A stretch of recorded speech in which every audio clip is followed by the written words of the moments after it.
Bjorn Snyder, April 25, 2026. The world's most expensive game of chicken. It's 1973 and your grandparents' old-fashioned portfolio is beating yours. I'm a Wall Street trader at a $200 billion asset manager.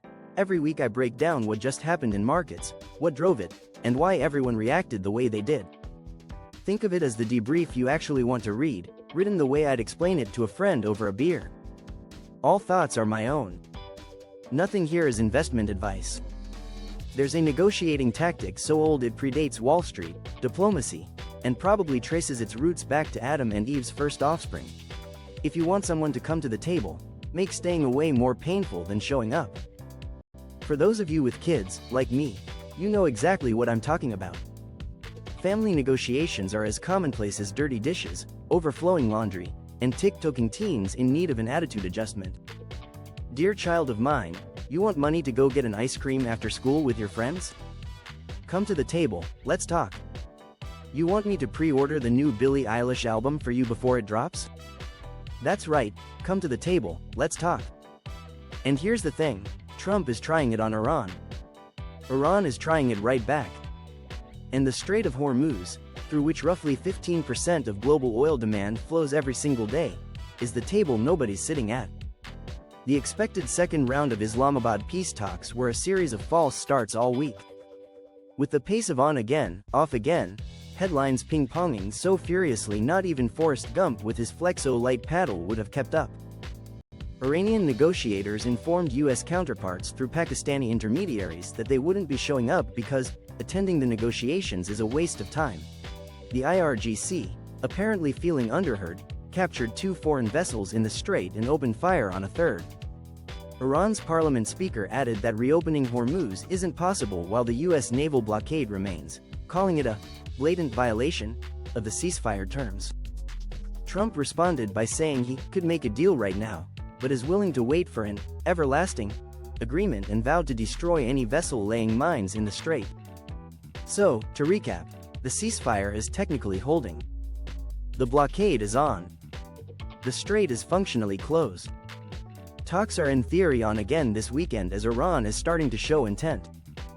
But the reality is, outside of God himself, nobody knows.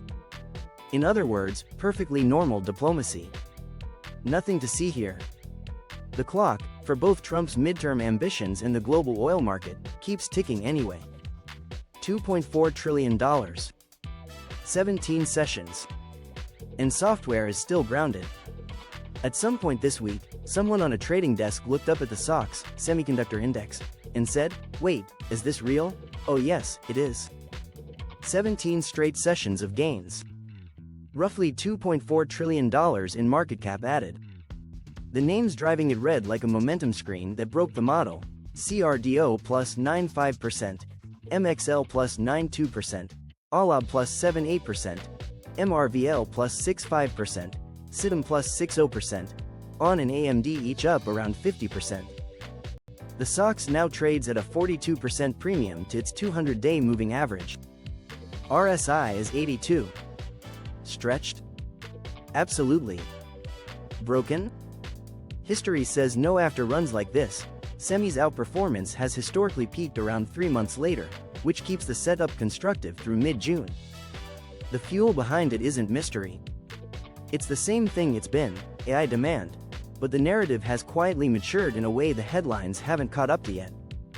Intel's CPU under shipping by roughly $1 billion is a gift to AMD and a signal that the bottleneck is migrating. The market now suspects KLA Corp is where supply gets added on the semi-cap side. The conversation has moved well beyond GPUs into the unglamorous infrastructure that actually makes the whole thing run: memory, optics, packaging, power, cooling. The picks and shovels trade has become the picks, shovels, hard hats, steel-toed boots, and HVAC trade. And then there's software. IGV, Tech Software ETF, finished the week down 1.7% while the Nasdaq posted plus 2.17%. SAP and Appfolio managed decent enough prints to generate a Friday bounce, and into the close it felt like tech was broadly outperforming the rest of the tape. But software's problem isn't earnings, it's trust. The sector has been the market's most reliable punching bag for months, and one OK week doesn't rehabilitate that. Watch closely whether those Friday gains hold next week or whether they get quietly sold into, because the answer will tell you a lot about whether the rotation is real or just short covering in disguise. Your grandparents' portfolio is beating yours. Here's a number that should make every 60/40ths devotee squirmy. The equal weight 25, 25, 25 25 stock, bond, cash, commodity portfolio is up 26% year to date. Best year since 1933. Third largest outperformance relative to a traditional 60/40ths in a century, behind only 1946 and 1973. Pause on those 2 years for a second. 1946. Post-war supply chaos, inflation erupting, the old world order scrambling to reassemble itself. 1973. The oil embargo, the birth of the petrodollar, geopolitical rupture that permanently repriced energy. The years commodities absolutely dominated weren't random blips, they were years when the physical world reasserted itself over the financial one. Gold, silver, and copper are all surging simultaneously, driven by underinvestment in mining, an accelerating energy transition, and a fundamental rewiring of how central banks hold reserves in a fragmenting world. Oil and gas equities are up 40% year to date, their cash-generating capacity materially transformed by the war.